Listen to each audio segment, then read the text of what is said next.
Scene 1. A quiet town, a silent wound. Pineville was the kind of small town that looked peaceful from the outside, a place where autumn leaves fell slowly onto quiet streets and neighbors waved to one another without hurry. But for Hannah Marshall, peace was only a mask. A thin veil stretched over the wounds life had left behind. After losing her husband in a tragic accident, Hannah had fled the chaos of the city, bringing her 5-year-old son, Noah, to this forgotten corner of the world. She hoped the stillness of Pineville would heal them both, but some wounds ran too deep for quiet roads and sleepy mornings to fix. Noah hadn't spoken a word in 8 months. Doctors called it selective mutism. Trauma locked his voice away. But to Hannah, it wasn't medical jargon, it was heartbreak in its purest form. She would have given anything to hear him say "Mum" again. Yet there was something rare, almost sacred about Noah.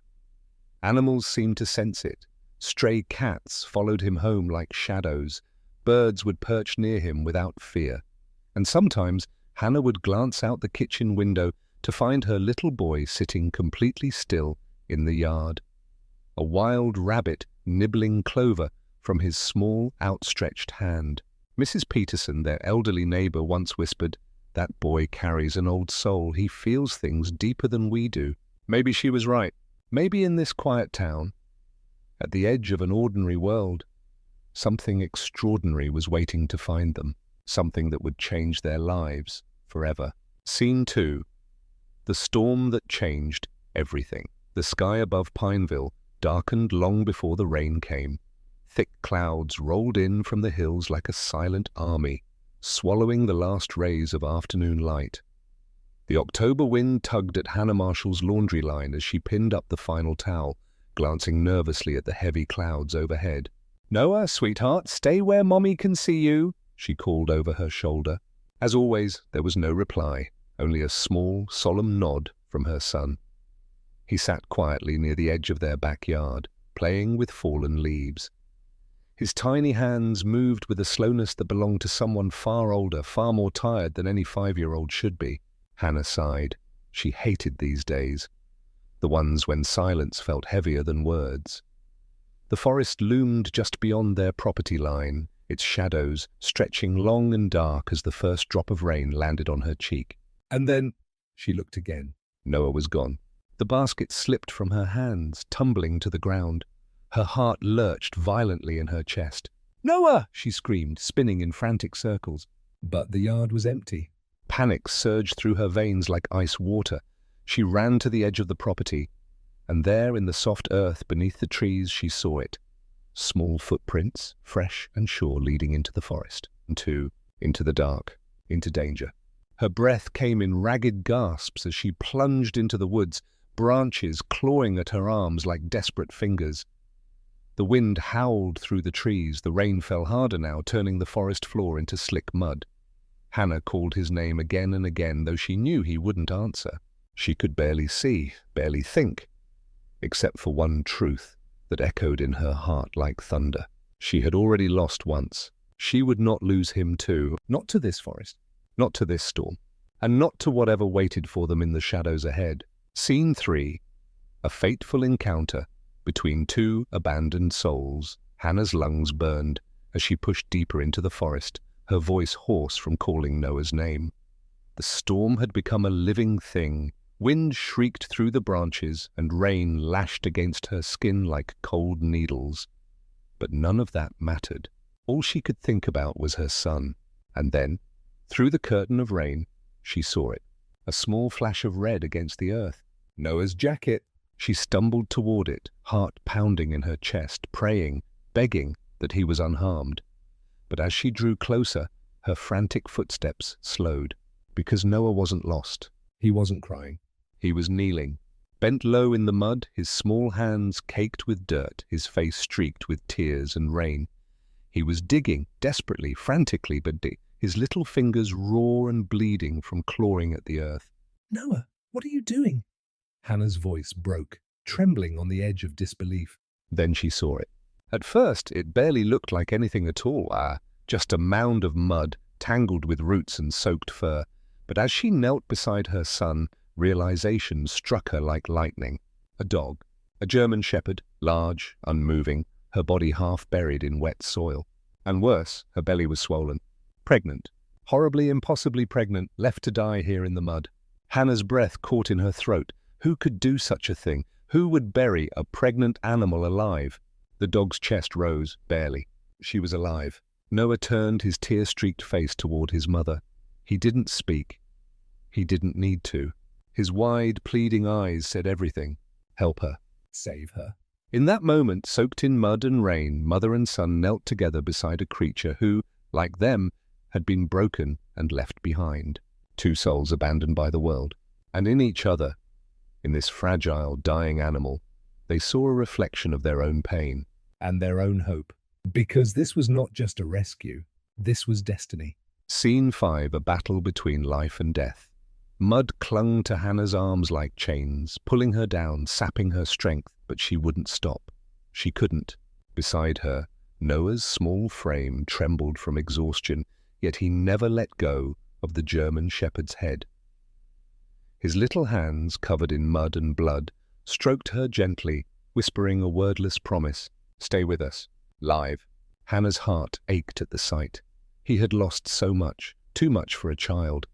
And yet here he was, fighting for a life that wasn't even human, fighting because he understood something most adults forgot: every life mattered. She clawed at the mud with renewed desperation. That's when her fingers scraped against something cold and hard. Metal, a stake. Driven deep into the earth, the chain around the dog's neck was padlocked to it. "Oh God," Hannah whispered. Rage surged in her chest, burning hotter than the storm that roared around them. This wasn't nature. This wasn't an accident. This was cruelty. Deliberate, calculated. With shaking hands, she fumbled for her keychain, the small multi-tool barely adequate for the nightmare she faced. But it was all she had.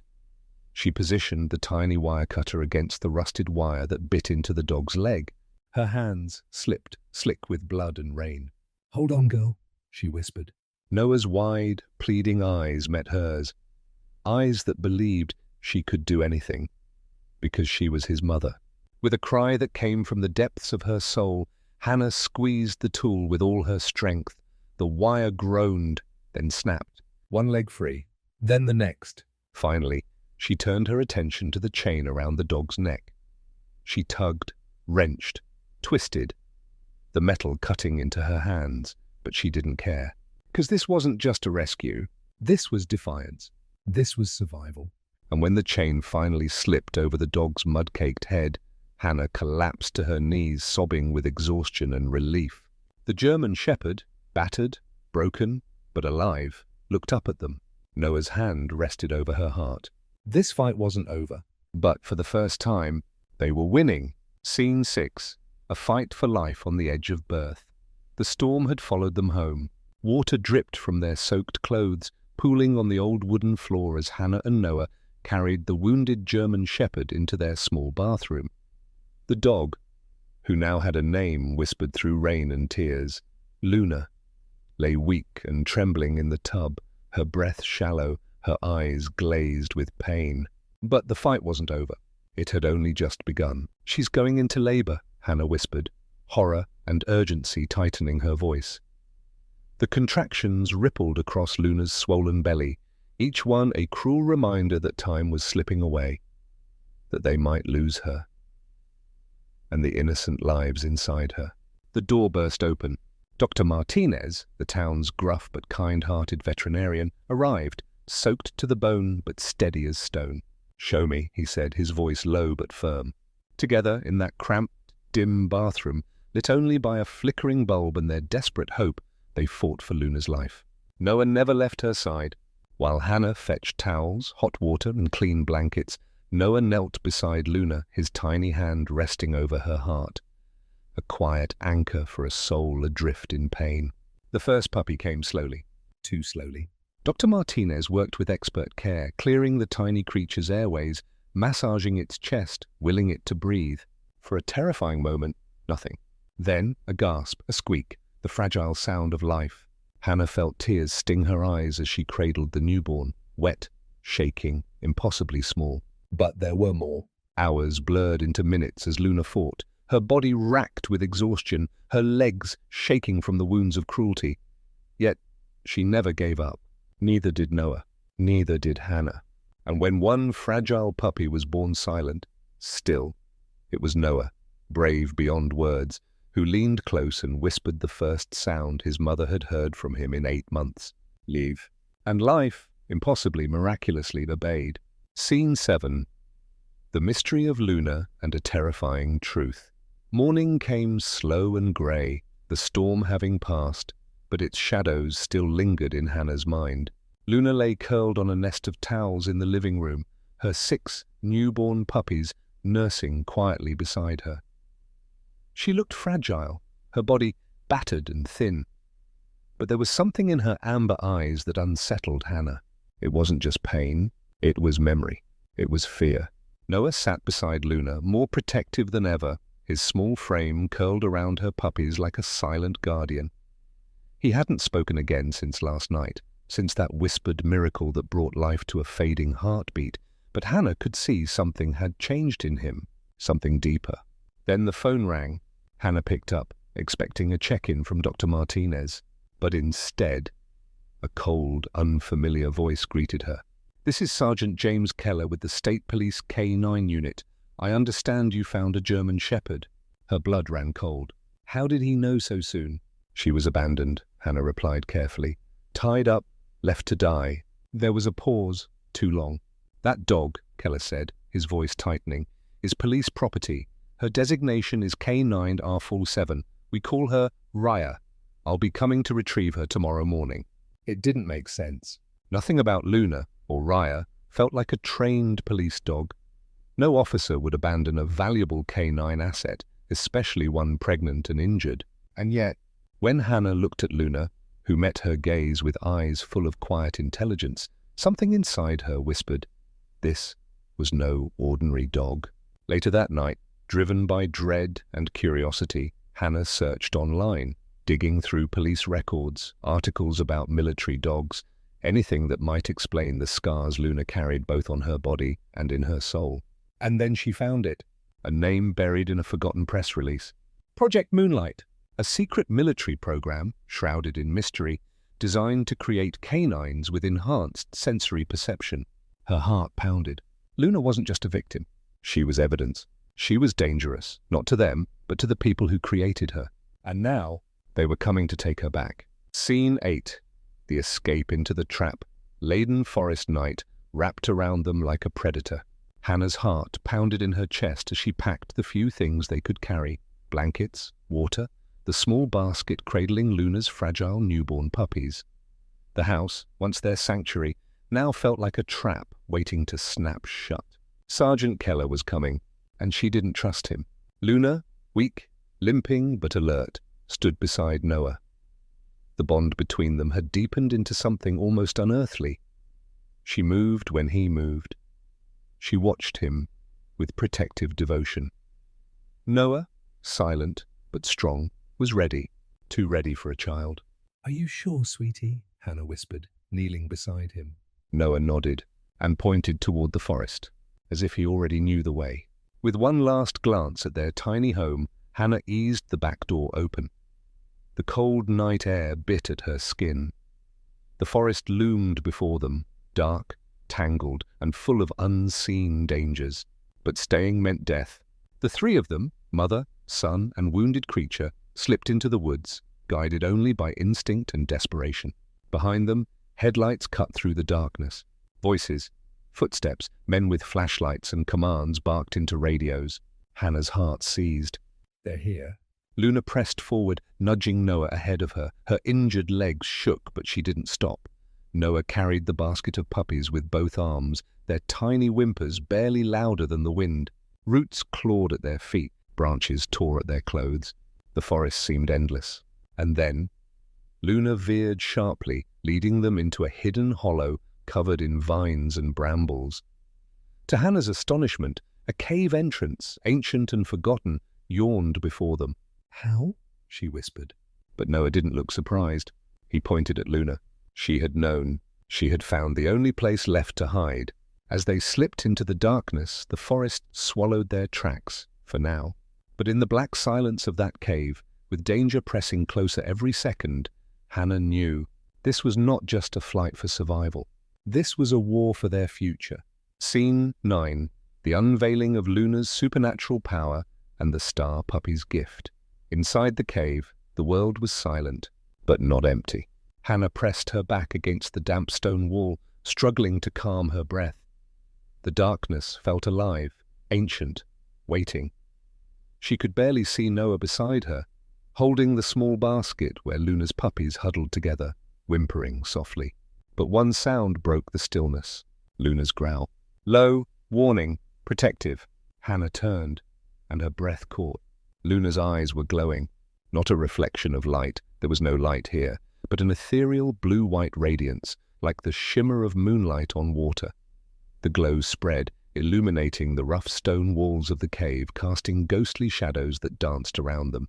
What are you? Hannah whispered, all tangled with fear. But Luna was calm, focused. She stood over her puppies like a guardian born from legend. Then Noah knelt beside her. Without hesitation, he placed his tiny hand on Luna's head, like a key turning in a lock. And then the impossible happened. The smallest of the puppies, the last-born, the one marked with the white star on its chest, began to glow. Soft at first, then brighter. The air above the puppy shimmered, warping like heat rising from asphalt. The shimmer coalesced, forming images. A vision. Before Hannah's astonished eyes, the stone wall seemed to dissolve, revealing an image of the forest outside. It showed Sergeant Keller's search team moving in the wrong direction, away from the cave, and then the image shifted, tracing a safe path through the dense woods, leading them toward hope, toward safety. Oh my God, Hannah whispered. This wasn't just instinct. This was power. A gift. Luna could see danger. And the star puppy, impossibly young, impossibly fragile, could show the way to safety.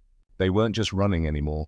They had a guide, a protector, a miracle born in the mud.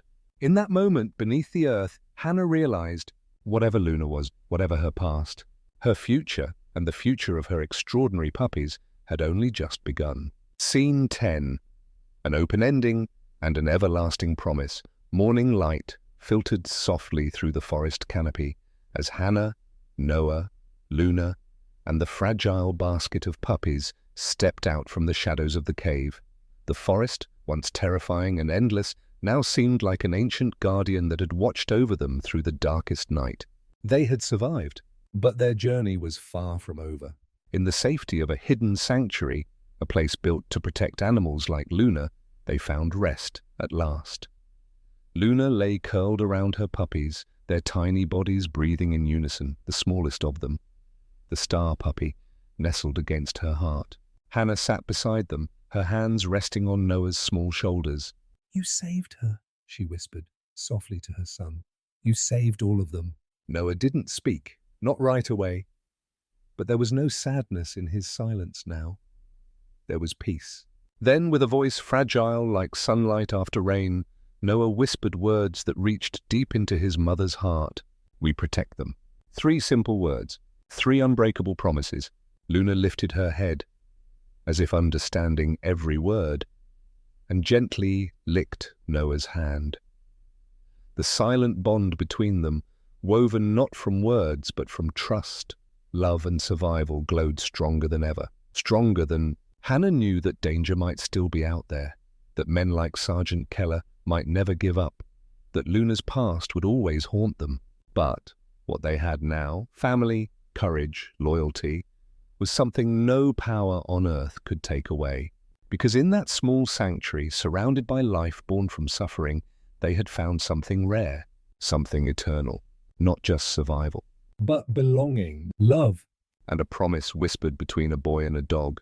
Whatever comes next, we protect each other, forever.